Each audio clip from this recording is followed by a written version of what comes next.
Bonjour et bienvenue dans la quotidienne de School TV, l'émission qui vous raconte l'école au quotidien. Au sommaire aujourd'hui, son fils ne trouvait pas sa place à l'école, elle aurait pu en chercher une autre, mais elle s'est demandé si en fait c'était pas plutôt à l'école de s'adapter aux enfants et non pas l'inverse comme d'habitude. Alors elle en a créé une d'école, invitée du Grand Oral, Nelly Dussos, fondatrice de l'école Georges Gusdorf, c'est à Paris.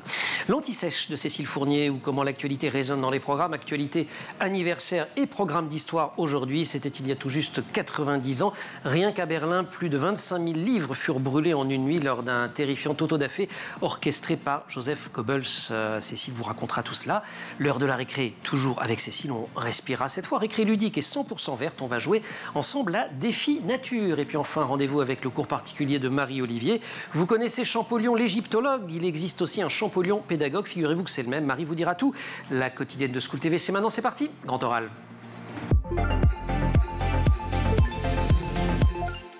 HPI saison 3, c'est à partir de demain sur TF1 et à cette occasion, je vous propose aujourd'hui un retour sur ces enfants que l'on dit souvent pas comme les autres. On va en parler avec une invitée qui pense au fond tout l'inverse. Elle en a d'ailleurs fait un livre justement intitulé « L'enfant à haut potentiel est un enfant comme les autres », livre paru l'an passé chez Fayard. Et ce livre, il revient sur une expérience hors du commun, celle de la création d'une école qui leur est dédiée et que dirige notre invitée Nelly Dussos. Bonjour. Bonjour. On est absolument ravis de vous accueillir. Cette école, elle est située à Paris, elle s'appelle l'école Georges Gusdorf. Gusdorf, c'est un philosophe dont vous avez découvert le travail quand vous étiez étudiante.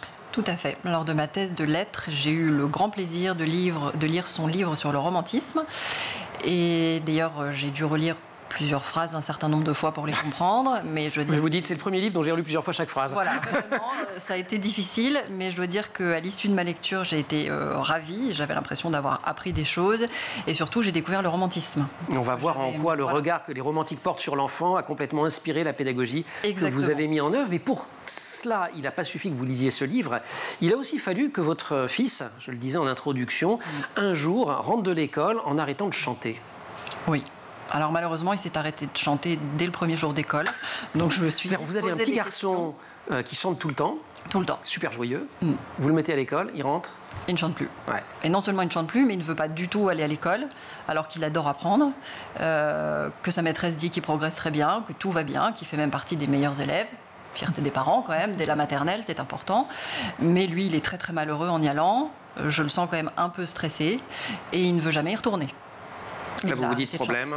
Et là, on se dit problème et on ne comprend pas d'où vient le problème, effectivement. Alors qu'a priori, c'était vraiment un lieu dans lequel il avait envie d'aller et il était heureux d'apprendre en dehors de l'école. Vous écrivez des mots, c'est terrible dans le bouquin. Vous dites, mon fils avait appris 3 choses en 1 an et demi, mentir, dissimuler et ne plus faire confiance aux adultes. Vous vous en rendez compte à l'occasion d'un incident particulier? Oui, à l'occasion d'un dessin, parce qu'il a voulu, en sortant de l'école, me donner l'un de ses dessins. Et sa maîtresse lui a dit que ça n'était pas possible parce que tout devait être colorié. Et il avait fait une machine pour créer des boules de glace et la machine ressemblait un petit peu à notre lave-linge avec un hublot et la machine était blanche et la maîtresse lui demandait de colorier la machine et de colorier la boule de glace, mais c'était une boule de glace à la vanille, pour lui la vanille c'était blanc, donc ça pourquoi ne se colorier pas. Et elle l'a obligé à colorier, donc il est ressorti avec une boule de glace jaune vif, enfin abricot, ce qui ne lui a pas du tout convenu. Et le prochain dessin, quand il a voulu me le donner, c'était un chat, je me souviens très bien. Il a voulu laisser le blanc de l'œil blanc. Il s'est dit jamais elle va me faire engueuler. Donc il a plié son dessin, il l'a mis dans sa poche et tout content, à l'heure du déjeuner, il m'a sorti son dessin pour me montrer que celui-là, il avait réussi à l'arracher à l'école sans devoir colorier le blanc des yeux. Et je me suis dit, il a 3 ans, là on a un problème parce que du coup, voilà, maintenant il a appris à dissimuler pour garder finalement sa liberté de créativité et d'expression. Et là, vous allez aussi découvrir que ce garçon a ce qu'on appelle un haut potentiel. Oui, alors pas tout de suite, effectivement. Pas tout de suite, un peu plus tard, mais vous allez créer une école pour ces enfants-là. Et alors, vous aimez pas tellement, il y a beaucoup de questions d'étiquette, entre surdoué, précoce, HPI, etc. Vous, vous en tenez à haut potentiel. Oui, en fait, c'est le terme qui a été retenu par l'Éducation nationale à l'issue d'une commission qui a été menée, qui a donné lieu d'ailleurs à la rédaction d'un vade-mecum à l'usage des professeurs de l'Éducation nationale, auquel j'ai participé. Et après de longues discussions, on est tombé d'accord sur le fait que le terme de haut potentiel montrait bien justement cette question du potentiel à exploiter et comment est-ce qu'on pouvait favoriser l'exploration et l'exploitation de ce potentiel. Donc c'est quelque chose qu'on a retenu nous parce que c'est le terme terme officiel. Petit à petit, d'ailleurs, l'éducation nationale a évolué depuis, peut-être d'ailleurs sous l'influence du travail que vous aviez accompli. Alors non, pas du tout. Non. De la série. Ah oui, d'accord. Sur TF1, puisque le terme de HPI a eu un tel succès à partir de la série que même finalement Audrey Fleurot a plus d'influence que vous sur le système éducatif. On parle de HPI. Bon, cela dit, ça se comprend parce que HP, ça peut être HPE. On parle de temps en temps de haut potentiel émotionnel. Bon, absolument. Après, voilà, ça, pourquoi ces enfants sont-ils autant à la peine dans les écoles traditionnelles? C'est seulement parce que ça va pas assez vite pour eux, je crois que non. Non, c'est une question qui est très complexe.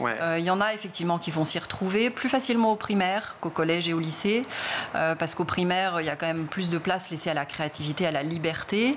On est moins dans cette façon de penser très académique, très linéaire, qui fait son apparition en 4e et qui est prégnante à partir du lycée. Donc il y a quand même une différence de fonctionnement entre, on va dire, la façon favorite d'exprimer leur potentiel et ce qu'on va demander au sein de l'éducation nationale. Mais c'est plus compliqué que ça. Il y a une personnalité d'enfant qui se joue, il y a une identité, il y a une histoire de famille, il y a une place dans une fratrie, il y a la réussite ou pas académique, parce que quand on réussit, même si on s'ennuie, ça passe quand même un petit peu mieux quand on réussit pas. Il y a est-ce qu'on a des amis ou pas, est-ce qu'on a un regard bienveillant des enseignants qui va se poser sur l'enfant ou pas. Donc c'est beaucoup plus complexe que juste une question de haut potentiel. Il n'y a pas que les enfants haut potentiel qui sont malheureux à l'école, et certains sont heureux à l'école. Apprendre et inventer, voilà les deux conditions de l'épanouissement et du bonheur des élèves à haut potentiel. Lorsque l'école ne lui en offre pas la possibilité, c'est une déception abyssale qui le plonge dans une profonde tristesse. Extrait de L'enfant à haut potentiel est un enfant comme les autres, c'est votre livre. Il est paru l'an passé chez Fayard. On vous retrouve, Nelly Dussault, si vous le voulez bien, juste après l'Anti-Sèche. Cécile, bonjour. Bonjour. Bienvenue dans La Quotidienne. C'est une première pour nous. Exact, pour moi aussi. Eh ben ouais. L'Anti-Sèche, c'est la façon dont l'actualité résonne dans les programmes. Actualité qui est souvent un anniversaire. Et cet anniversaire, eh bien, c'était un 10 mai en 1933, 90 ans presque jour pour jour, qu'a eu lieu ce qu'on a appelé plus tard la Nuit de la honte. Oui, la Nuit de la honte, c'est 25 000 livres qui ont été brûlés, place de l'Opéra, à Berlin. Des livres jugés, je cite, dangereux pour la santé morale de l'Allemagne. Il faut entendre par là, écrits par des juifs, des socialistes, des libéraux. Tout ce qui ne va pas dans le sens des nazis, bien évidemment, puisque je vous le rappelle, nous sommes en mai 1933. Hitler a été nommé chancelier en janvier précédemment.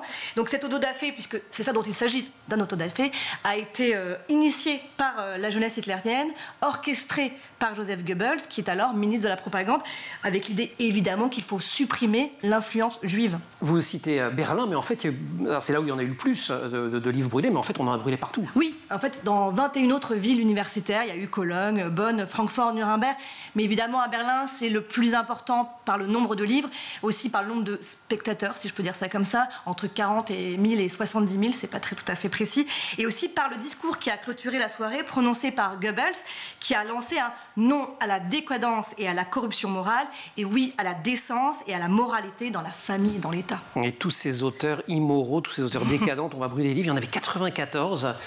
Je peux pas tous les citer. Ouais, voilà quelques exemples. Alors il y a Bertolt Brecht, qui était socialiste, oui. Karl Marx, évidemment. Communiste, bien évidemment, les Américains, Ernest Hemingway, Jack London, Helen Keller, car je cite, c'était des influences corruptrices étrangères, et l'auteur allemand Thomas Mann, également prix Nobel en 1929. Thomas Mann, pourquoi? Alors Thomas Mann, parce qu'il soutenait la République de Weimar et se montrait très virulent contre le fascisme, tout comme Erich Kästner, Heinrich Mann, Ernst Glaser, qui aussi font partie des auteurs censurés, sans oublier, alors ça c'est intéressant, c'est Heinrich Heine, un poète juif allemand, qui avait écrit en 1821 une phrase tristement prémonitoire: là où on brûle les livres, on finit aussi par brûler les hommes. Et ce 10 mai 1933, effectivement, c'est prémonitoire, reste une date importante dans l'histoire de la Seconde Guerre mondiale, enfin de ce qui va devenir la Seconde Guerre mondiale. Bah oui, parce qu'en fait, c'est un signe. Oui, c'est un signal fort, c'est une étape très symbolique dans la mise au pas de la vie culturelle allemande par les nazis, et c'est le début en fait de la nazification, puisque 2 mois plus tard, en juillet, ça y est, tous les partis politiques sont interdits par les nazis. Épisode que l'on retrouve bien évidemment dans les programmes scolaires, dans les manuels. On le retrouve aussi à Berlin, il y a un mémorial. Oui, il y a un mémorial qui s'appelle la Bibliothèque engloutie, qui a été inaugurée en 1995. Elle est signée Misha Ullmann, un sculpteur israélien. Alors c'est une installation souterraine qui représente des étagères vides qui pourraient contenir donc les quelques 20 000 ouvrages fantôme. Elle se trouve sur l'ancienne place de l'Opéra qui, depuis 1947, a été rebaptisée Babelplatz. Et pour la petite histoire, tous les ans, les étudiants y organisent une foire aux livres. C'est un symbole fort pour ce lieu extrêmement chargé en émotions. Et en histoire, Cécile, merci beaucoup. On se retrouve pour la récré tout à l'heure. On peut aussi recommander d'aller au cinéma sur cette période-là. Alors, c'est un petit peu après. C'est 9 ans après la conférence de Wannsee où la solution finale à la question juive, solution voulue par Himmler, Heydrich et tout le régime nazi, a été décidée. C'est un film très fort que vous pouvez également aller voir. Nelly Dussos, l'école Gusdorf, grand oral. On va retrouver le sourire, vous allez voir.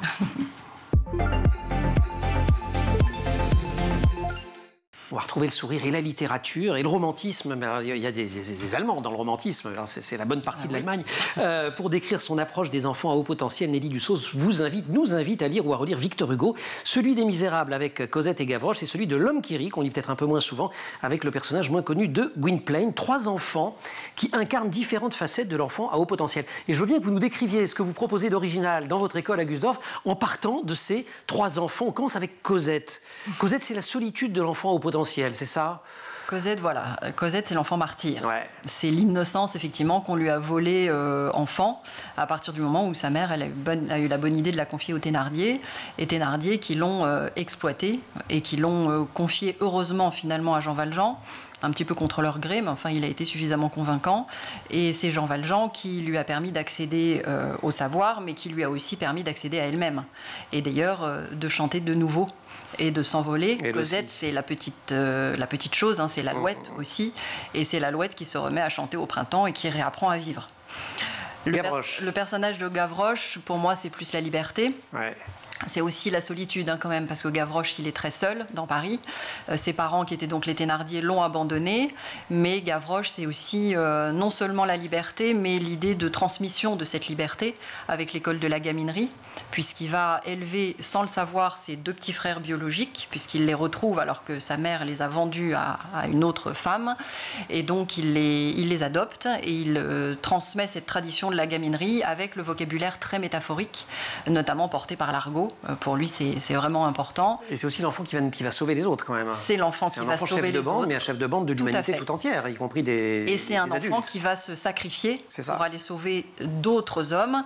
Alors là, ce qui est un peu plus triste, effectivement, c'est qu'il les sauve pensant avoir compris leur message, mais en fait, il n'a pas tout compris parce qu'il manque justement de cette culture qu'il lui faudrait pour tout comprendre. Pour le comprendre. Mais il ne veut pas être seul, et pour ne pas être seul, il va se faire tuer sur les barricades. Et Gwynplaine ? C'est le masque. Alors Gwynplaine, c'est le masque. Les enfants qui sont obligés de cacher, c'est votre fils qui revient de l'école en disant j'ai planqué mon dessin. Voilà, et c'est le masque de l'enfant qui va sourire à l'école, dont les enseignants vont penser que tout va bien parce qu'il a de bonnes notes, apparemment des amis, qu'apparemment donc l'école est une réussite et qu'il s'y adapte bien. Seulement quand il rentre chez lui, il pleure, et ça beaucoup de parents nous l'ont décrit, beaucoup d'élèves même m'en parlent encore maintenant. Et c'est cette autorisation que l'on souhaiterait à nos élèves de pouvoir être eux-mêmes, de ne pas avoir à cacher ce qu'ils sont, de peur d'un jugement, de peur d'être rejetés par les autres, de peur de passer pour le petit intello. Et finalement, malheureusement, ceux qui à l'adolescence ne réussiront pas à montrer un petit peu ce qu'ils sont eux-mêmes. Après, on y passe toute une vie pour savoir qui on est, être en capacité de montrer qui on est. Mais ils vont parfois se rendre compte à 40 ou 50 ans, effectivement, qu'ils ont mené une vie qui n'était pas la leur. J'allais vous en parler, non. À Gusdorf, dans cette école, on va donc suivre les programmes scolaires, mais il y a plein de choses en plus.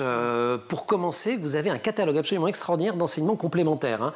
Je cite, si je ne me trompe pas, philosophie, archéologie, cinéma, théâtre, sport, chinois, japonais, etc. Oui. C'est tout à fait ça.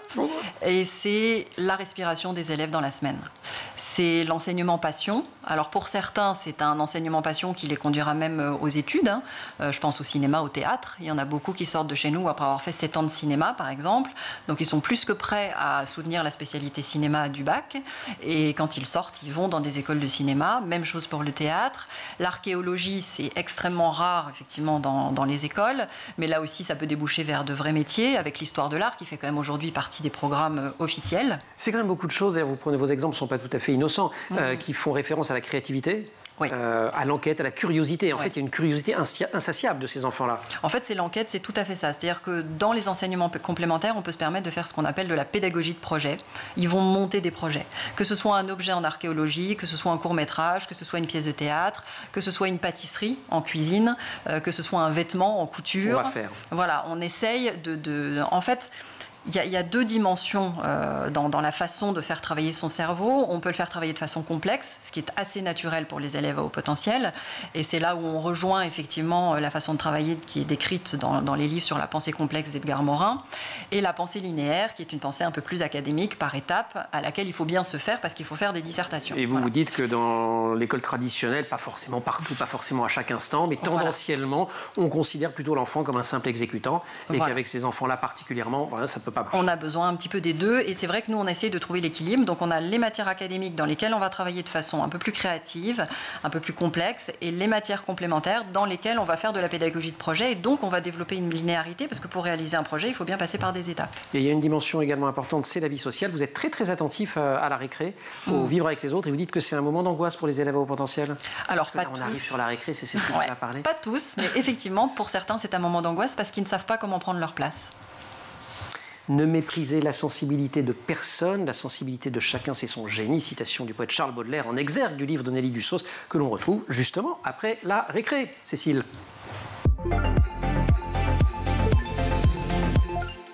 Ah oui, mais c'est cadeau, j'avais pas tout vu moi. Il y avait des surprises. Mais oui. Génial, une heure de la récré et un anniversaire. Celui de ce jeu qui rencontre un vif succès dans les cours de récré des écoles. Je ne sais pas si c'est le cas à Gusdorf. Défi Nature. Alors, Défi Nature, c'est un jeu qui a été créé donc, il y a 15 ans, qui souffle la bougie. Et c'est un gros succès planétaire, j'ai envie de dire, qui a 5,5 millions d'exemplaires qui ont été vendus dans une quinzaine de pays. Donc, cocorico un peu, parce que c'est un jeu français. Alors si, comme moi, vous ne connaissiez pas, avant de vous en parliez, c'est un genre de bataille en fait, c'est ça? Complètement. Où on va sensibiliser les enfants aux enjeux environnementaux. Complètement, tout à fait. Alors sur chaque carte, il y a des caractéristiques comme le poids, la période de gestation, la longueur, ça c'est pour les animaux.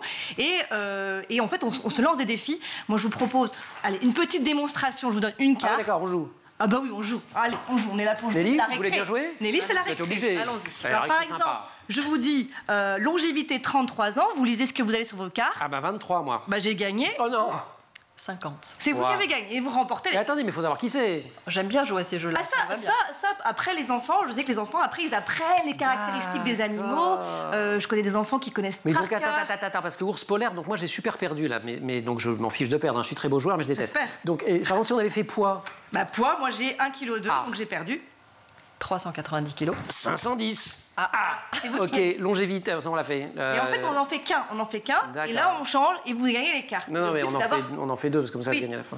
Non, je Alors, il y a une petite pastille aussi en haut à gauche qui a son importance. Mais ce qui est marrant, c'est que ça veut dire quand même qu'on peut, pour les enfants, on s'habitue au fait que quand on a l'ours polaire, c'est une bonne nouvelle quand c'est sur le poids et c'est une moins bonne Exactement. quand... Et après, ils connaissent par cœur. Et en haut à gauche, il y a une pastille verte, rouge, orange qui dépend de la densité de population. Alors, c'est presque en voie d'extinction. Oui, vert, ça va. Et rouge, évidemment, c'est un animal en voie d'extinction. Il n'y a que les cartes avec les animaux? Non, il n'y a pas que des cartes avec des animaux. Ils ont créé 45 gammes de jeux différents. Alors là, par exemple, là j'ai Défi Nature, civilisation disparue, mais il y a aussi plein de choses. Il y a les abeilles, il y a la Guyane, il y a les pays du monde. Il y a beaucoup de choses. Et puis il y a des innovations spéciales comme le grand jeu que j'ai ici. C'est ça, c'est celui que vous avez sorti. Là, c'est un jeu carrément. C'est les dinosaures, ça. Et non, même pas. C'est ça, les dinosaures qui viennent de sortir. D'accord. Une espèce d'escape game, mais toujours avec ce principe de carte et d'apprendre des choses sur les animaux ou sur les civilisations ou sur tout ce qu'il y a. Avec toujours une volonté éducative très prononcée. Bien sûr. C'est l'idée, c'est de répondre sur la nature et l'environnement. Et donc c'est un succès. Donc vous le disiez en introduction, on le disait dans les cours d'école, mais aussi dans les classes, puisque ils ont mis en place, ils sont malins, des fiches pédagogiques pour les professeurs pour pouvoir se servir du jeu pour apprendre davantage. Vous souriez, je vois, ça ne vous plaît pas? Ça ne vous plaît pas? Je pense que ça va faire partie de nos prochains achats. Pas mal quand même. Quelqu'un. BioViva qui est devenue la première entreprise du secteur du jeu aussi à devenir entreprise à mission. C'est le nouveau statut que la loi... Oui, mais c'est pas inintéressant parce que c'est une entreprise dite à mission pour vous rappeler. Ça donne des objectifs sociaux et environnementaux. Et dans ce cadre, BioViva repose sur la fabrication locale et utilise des cols naturels et du papier et du carton issus de forêts durables en fait. Ils font vraiment attention à ça. C'est génial. Et alors combien de joueurs pour chacun des jeux? Alors c'est 2 à 6 joueurs et c'est à partir de 7 ans, on dit voilà. Formidable. Alors, parfait. Convaincu. Scoop sur School TV à l'école Gusdorf l'année prochaine, peut-être avant, Défi Nature. Merci beaucoup Cécile. Nelly Dussos de l'école Georges Gusdorf. Mettre l'enfant au centre du système éducatif, l'idée a suscité vif débat depuis qu'elle a fait l'objet d'un tout petit paragraphe dans le rapport annexé à la loi d'orientation sur l'éducation de Lionel Jospin. C'était en 1989. Je cite quand même le début de ce paragraphe qui a fait couler beaucoup d'encre et qui déchaîne aujourd'hui encore lire des opposants au pédagogisme. Je mets des guillemets parce que c'est eux qui appellent ça comme ça. L'école doit permettre à l'élève d'acquérir un savoir et de construire sa personnalité par sa propre activité. Fin de citation, tout ça n'a pas l'air bien méchant. Tout de même, Nelly Dussos, votre philosophie éducative à vous, elle renvoie à Gusdorf, ça on l'a dit, à Victor Hugo, on l'a dit aussi, mais plus généralement une certaine vision de l'enfance qu'on trouve notamment chez Rousseau et ensuite dans le romantisme. Ça a été votre grande passion. Ça a été ma grande passion. Qu'est-ce que les romantiques apportent à la vision de l'enfant? Et ça a été mon hypothèse et ma thèse. Ouais. En fait, les romantiques ont donné accès à une sorte d'enfant symbolique, voire même mythique et mythifié, que sont Gavroche, Cosette, etc. Mais c'est vrai que ça a permis de mettre l'enfance, en fait, de faire de l'enfance une sorte de valeur absolue. C'est-à-dire qu'à partir de l'enfance, et non pas de l'enfance comme partie de la vie, mais enfance comme ontologie, en fait, c'est-à-dire que c'est l'esprit d'enfance, c'est une façon de vivre, c'est un rapport au monde, c'est un rapport à la connaissance, c'est un rapport à l'autre. Voilà, c'est pas un âge. Ça peut donc être une philosophie de vie qu'on applique toute sa vie. Et cet esprit d'enfance renvoie effectivement à l'âge d'or, cet âge d'or qui est l'enfance, mais qu'il faut préserver, donc en préservant l'innocence. Il y a un grand côté paradis perdu, effectivement.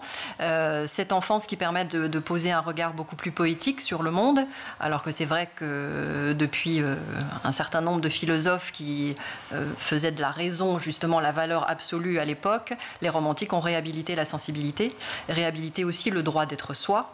Et ça, effectivement, à l'école, c'est très important. Donc pour nous, en fait, l'idée, c'est qu'à l'intérieur de cette école, les enfants ne perdent pas leur esprit d'enfance, ne perdent pas ce regard poétique qu'on peut poser sur la vie, ne perdent pas leur innocence, qu'ils se sentent autorisés à être eux-mêmes et à développer ces valeurs. Alors évidemment, on n'est pas au pays des jouets, il y a des jeux de société, mais c'est pas le pays des jouets, c'est pas non plus le pays de oui-oui, rien n'est parfait, et l'enfant n'est pas l'être innocent par excellence. En revanche, le fait d'avoir découvert ces enfants mythiques a ouvert la voie en fait à toutes les sciences humaines autour de l'enfant. La pédiatrie, 19e, début 20e. Voilà, exactement. Et pour moi, sans le romantisme, on n'aurait pas eu accès à l'enfance. En faisant connaissance de mes élèves, j'ai compris qu'ils ne correspondaient pas forcément à l'image qu'on en avait ou à l'idée qu'on s'en faisait. Écrivez-vous dans le livre. Tout à fait. Vous en aviez quelle image? Qu'est-ce que vous avez découvert? Alors moi, j'avais l'image de quelques livres que j'avais lus pour mieux comprendre mon fils. J'avais l'image de mon fils, qui effectivement est un être unique, donc il a sa personnalité. Mais après, j'en ai rencontré beaucoup d'autres qui avaient chacun leur personnalité et donc qui développaient cette caractéristique du haut potentiel de façon totalement différente. C'est ça. Et c'est vrai qu'en vrai, il n'y a pas ce ne sont pas les livres. Oui, voilà. En vrai, ce ne sont pas, je vous ai coupé, pardon. Ce ne sont pas les livres. C'est-à-dire qu'il n'y a pas un enfant à haut potentiel. Et malheureusement, dès qu'on veut définir le haut potentiel, on enferme en fait ces enfants qui sont tous différents dans une définition. Et dans le titre de mon livre, il y a une virgule. Il y a effectivement des caractéristiques de haut potentiel à prendre en compte, mais on est encore en train de se déchirer sur qu'est-ce qui est un enfant à haut potentiel. En fait, hypersensible ou pas, en arborescence ou pas, plus intelligent que les autres ou pas, plus malheureux que les autres ou pas, plus anxieux que les autres ou pas. En fait, on ne sait plus qui il est à la fin. Mais en revanche, nous, on a une réalité. On a quand même des enfants qui sont là tous les jours, qui ont effectivement de grandes tendances dans leur façon d'apprendre et dans leur rapport au savoir, mais qui sont aussi des êtres humains très différents. Et en les accompagnant, c'est ça. Ouais. C'est-à-dire qu'en prenant en charge leur haut potentiel, il ne faut pas oublier que ce sont des enfants. Et ils ont un droit à l'enfance. Pour dire, parce que je ne l'ai pas fait suffisamment correctement, il y a combien? Près de 300 élèves maintenant dans votre école? Il y en a 245. 245, du CP pour le coup à la terminale. Oui, tout à fait. Dans les particularités, donc il y a les matières en plus, ils ont des tuteurs, je crois, ou des encadrants individuels, ça c'est très très important. Vous faites des voyages au cours desquels il vous arrive plein d'aventures extraordinaires. J'adore les voyages. En Espagne en plein milieu de la nuit, si je me souviens bien. On précise aussi, donc c'est une école privée, sous contrat simple. Hors contrat. Hors contrat même, carrément. Vous avez dit sous contrat. Hors contrat, donc ça a un impact aussi sur son coût. C'est un impact économique, tout à fait. Quelques milliers d'euros par an. Vous dites, on arrive malgré tout à avoir un peu, c'est pas un ghetto social?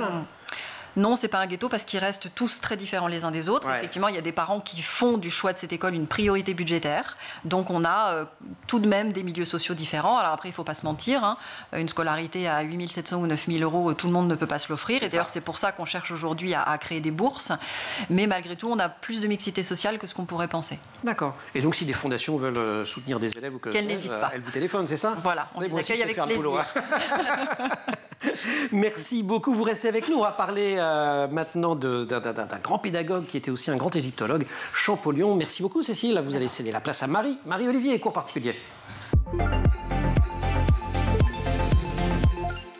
Marie, bonjour. Bonjour Emmanuel. Cours particulier, on voyage dans le temps ou dans l'espace à la découverte de pédagogues formidables. On commence non pas par le Jean-François Champollion, pédagogue que vous allez nous faire découvrir, mais par un petit rappel du Jean-François Champollion, égyptologue. Exactement, Jean-François Champollion, ou Champollion le Jeune, est né en 1790 à Figeac dans le Lot et il est mort en 1832 à Paris.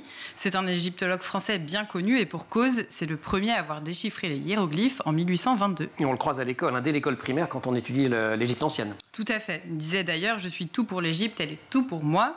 Une citation assez connue, mais pour comprendre pourquoi Champollion est devenu l'un des égyptologues les plus connus de l'histoire, il est intéressant de connaître son rapport à l'éducation. C'était un élève hyper brillant, si je me souviens. Ouais, exactement. C'était un bon élève au parcours éducatif un peu atypique.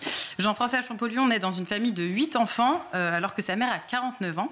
Et on dit qu'il apprend seul à lire dans un missel à l'âge de 5 ans. Au potentiel, il aurait pu aller à Gusdorf, celui-là. Il a mauvais caractère, ce qui lui vaut quand même quelques petites difficultés, non pas forcément d'apprentissage, mais même d'apprentissage aussi, je crois. Oui. Il a des difficultés en maths et en orthographe, mais cela ne dure pas. C'est son frère Jacques-Joseph qui se charge de son éducation, puis l'abbé Jean-Joseph Calmels, son précepteur, qui lui fait découvrir l'histoire naturelle et le grec ancien. Et un autre abbé qui va l'ouvrir aux langues juste après. Oui, mais l'éducation de Jean-François reste toujours sous la direction de son frère, Jacques-Joseph, qui reste très présent et qui lui donne lui-même des cours à Grenoble. Et ensuite, vous avez raison, l'abbé Dussert devient son précepteur et lui enseigne le syriaque, l'arabe ou encore le chaldéen. C'est lui qui fait découvrir l'archéologie à Jean-François Champollion. Et c'est donc là qu'il se passionne pour cette matière. Exactement. Il continue à s'intéresser aux langues anciennes au lycée. Même s'il a eu des précepteurs privés, Jean-François va bien à l'école centrale, puis au lycée impérial de Grenoble. Et bien qu'il ait du mal à se plier au cadre scolaire, il crée une académie des muses avec des camarades pour débattre de littérature. Franchement. Ouais. Il y a un truc quand même. C'est une rencontre qui va le faire basculer vers l'égyptologie. Exactement. Il rencontre Don Raphaël de Monachis, un moine qui a participé à l'expédition de Napoléon Bonaparte en Égypte. Et suite à cela, Champollion décide d'étudier le copte et l'amharique au Collège de France à Paris. Et il rencontre aussi à ce moment-là des archéologues. Et avant de déchiffrer les hiéroglyphes, il devient professeur. Absolument. En 1809, il est nommé professeur adjoint d'histoire à l'université de Grenoble, puis devient professeur titulaire et il enseigne pendant 6 ans. Il continue à étudier l'égyptologie, il n'a jamais arrêté. Absolument, il continue ses travaux tout en étant professeur. Il publie d'ailleurs en 1814 « Égypte sous les pharaons » et le dédicace à Louis XVIII. Parce qu'il est proche du pouvoir ? Mais en fait, avec son frère Jacques-Joseph, ils sont bonapartistes. Donc pendant les 100 jours, Jacques-Joseph est même secrétaire de Napoléon. Sauf qu'à sa chute, les frères Champollion n'ont d'autre choix que de s'exiler à Figeac. De revenir à leur ville d'origine, en somme. Exactement. Retour aux sources dans la maison paternelle. Ils y fréquentent les salons, mais c'est surtout à ce moment qu'ils implantent une école mutuelle de Joseph Lancaster dans la ville. C'est assez étonnant et novateur pour l'époque. Et c'est là où on va croiser le Champollion, ou les Champollion pédagogues, l'école mutuelle. L'école mutuelle, c'est un modèle pédagogique qui incite à la co-instruction, c'est-à-dire que les élèves apprennent les uns des autres. Souvent, ce sont les plus âgés qui apprennent aux plus jeunes. Et cette école mutuelle a été mise en place par Joseph Lancaster dans une école élémentaire en 1798 au Royaume-Uni. Joseph Lancaster, il était quaker et pédagogue britannique. Et c'est donc de cette école qu'ils s'inspirent, les frères Champollion. Oui, mais l'école mutuelle est née plutôt dans les années 1750 en Europe, puis le modèle se développe au XVIIIe siècle et au début du XIXe. Cette façon d'enseigner a vraiment du succès dans de nouvelles démocraties qui veulent à la fois étendre l'enseignement au plus grand nombre, mais aussi faire des économies de coûts de formation des maîtres. Les enfants des différents âges et différents niveaux sont regroupés dans la même classe, c'est ça le principe ? Exactement. Différents âges, différents niveaux. Dans la même classe, selon les capacités et les compétences, ils sont regroupés. Et les moniteurs, ce sont des élèves qui sont désignés comme responsables par le maître et qui sont donc chargés, en fait, de faire acquérir des connaissances ou des compétences à d'autres élèves. Il y a un enjeu démographique et là, on peut mettre beaucoup d'élèves, c'est ça, dans chaque classe. Exactement, ça varie beaucoup, mais bien relayé par des moniteurs, un maître peut diriger 500 à 1000 élèves. Ouais, pas mal. Quelques économies. C'est quand même aussi un changement radical de façon d'enseigner, même pour l'époque. Exactement, parce que l'enseignement au XVIIIe est soit individuel, donc comme Jean-François Champollion et ses précepteurs privés, soit simultané. Donc c'est en grand groupe de classe où le maître est vraiment le sachant et transmet le savoir. Vérité des jésuites. Et les frères Champollion, ils ne s'arrêtent pas là puisqu'ils vont créer 2 autres écoles mutuelles, cette fois à Grenoble. Exactement, 1 an après celle de Figeac, ils implantent 2 nouvelles écoles mutuelles, même s'ils sont un peu critiqués par le clergé local. Et donc finalement, Champollion, il était passionné par la pédagogie, pas seulement par l'égyptologie. Il a même participé à la commission pour la réforme de l'enseignement primaire pendant les 100 jours.